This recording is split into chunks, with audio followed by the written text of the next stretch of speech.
What would happen if a fitness influencer got isekai'd and turned into a monk? Before we start, I am so close to reaching 5 subscribers. Subscribe now and be the first 5 subscribers in this channel. The story begins with a live mukbang streaming on social media, featuring none other than Gangyok Choi, a fitness influencer and the owner of a gym. The camera captured his toned, muscular arms as he devoured a hearty meal, a sight that could make any viewer's stomach grumble. But beyond his confident demeanor and powerful physique lay a troubled history.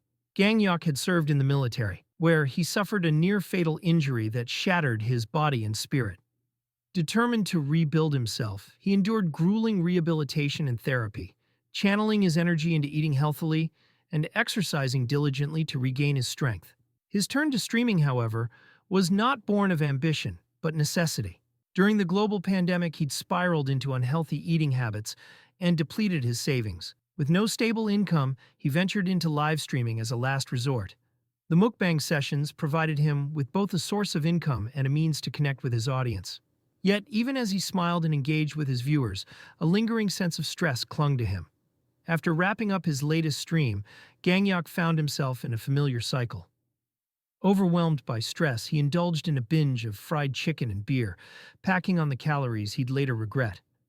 As he stared at the empty containers, his doctor's warnings about stress-induced hair loss echoed in his mind. Excessive strain on his body, both mental and physical, was taking its toll, and unless he learned to manage it, baldness was inevitable. Frustrated, he turned to his phone in search of distraction. Scrolling through his apps, he stumbled upon a new release from his favorite manhwa author. The story, titled The New Shaolin, instantly piqued his interest. Immersing himself in its pages, Gangyok felt the weight of his stress lifting, replaced by excitement as he devoured the first chapter. But as fatigue crept in, his eyelids grew heavy, and the world around him faded. Suddenly, a bright light emanated from his phone, enveloping him in its glow. When he opened his eyes, he was no longer in his apartment. Instead, a voice was calling out to him, addressing him as Mu Jin, and urging him to get ready for morning training. Disoriented, Gangyok turned to see a bald boy standing before him. Confused and irritated, he demanded to know how the boy had entered his room. The boy's reply shocked him even further. He claimed to be older and taller than Gangyok. As Gangyok took in his surroundings, he realized that everything had changed. His modern apartment was gone, replaced by a sparsely furnished room. Even his own appearance was unrecognizable. He had transformed into a bald child. It took a moment for the truth to dawn on him. He had somehow been transported into the world of the new Shaolin, and he had become the protagonist, Mu Jin.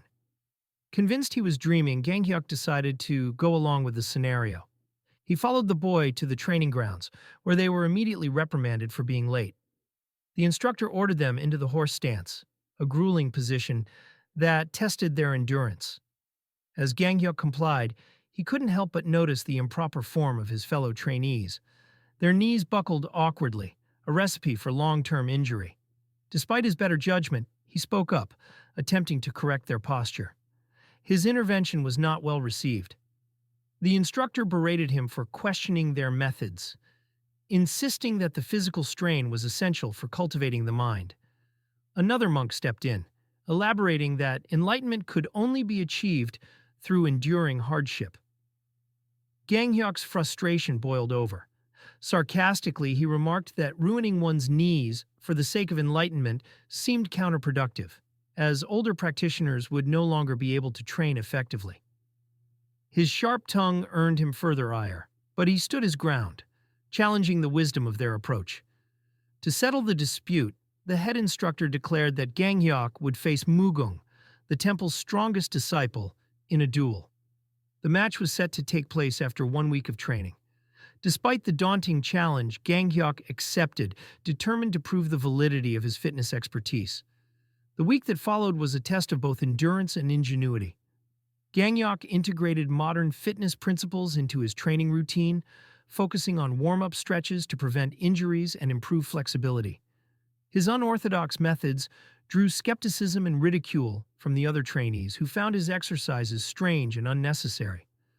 Meanwhile, Mugung trained relentlessly, his fists slicing through the air with devastating force as he honed the chain-link fist technique, a cornerstone of Shaolin martial arts.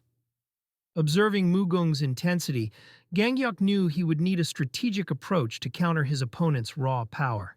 The day of the duel arrived, drawing a crowd of monks and trainees eager to witness the clash. Mugong radiated confidence as he stepped into the ring, his reputation as the temple's strongest disciple preceding him. Gangyok, however, began the match in a manner that left everyone baffled. He performed a series of warm-up stretches right in front of his opponent. The move enraged both Mugong and the instructors, who saw it as an insult to their traditions.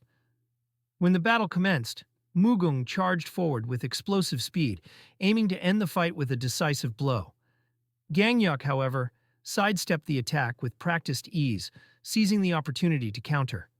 Utilizing a military technique he'd learned during his service, he executed an armbar, locking Mugong's limb in a hold that left the larger boy writhing in pain. Despite Mugong's attempts to resist, the pressure was too much, and he was forced to submit. The onlookers were stunned.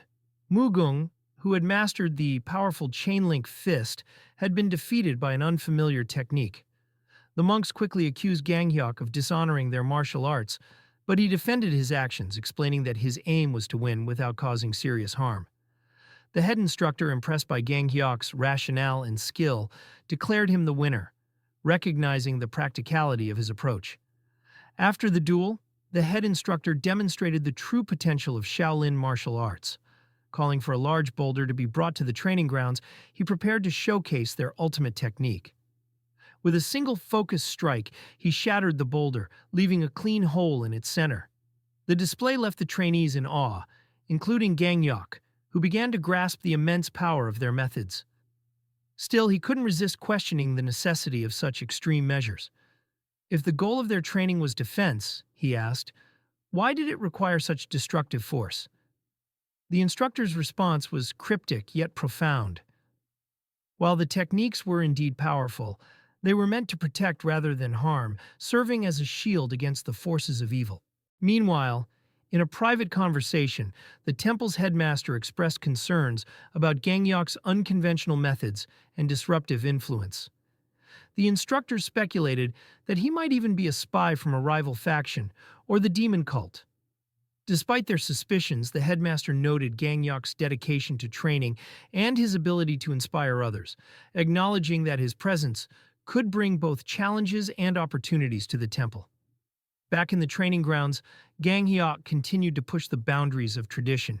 He introduced his fellow trainees to warm-up stretches, explaining their benefits for muscle preparation and injury prevention.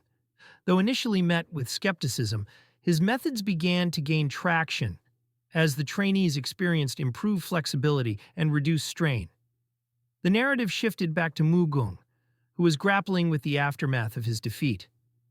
Though he had mastered the chain-link fist, Gangyok's unconventional technique had exposed the limitations of his brute strength. Frustrated and humiliated, Mugong accused Gangyok of fighting unfairly, insisting that the outcome would have been different in a proper Shaolin duel.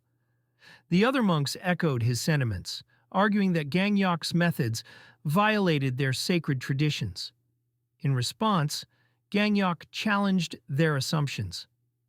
He explained that his approach prioritized effectiveness and safety, aiming to minimize injuries while achieving the same results.